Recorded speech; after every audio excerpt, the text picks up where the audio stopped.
территории, в частности во Владикавказе, так и в Осетии, открываются новые производства. Я ни в коем мере не сомневался, что Министерство обороны, которое сюда зашло в лице военторга, со своей задачей справится.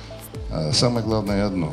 Вот любое открытие, любое производство – это движение вперед. Пускай маленькое, но тем не менее. Вот если посмотреть на эту фабрику, она, казалось бы, не совсем большая, там 800 с лишним человек работает, но поставляет свою продукцию или пошив военной формы одежды практически для всех вооруженных сил. Поэтому это вот небольшая такая точка роста и небольшая точка дружбы с Министерством обороны. Я думаю, не думаю, уверен в том, что это не последняя точка роста, которая у нас есть.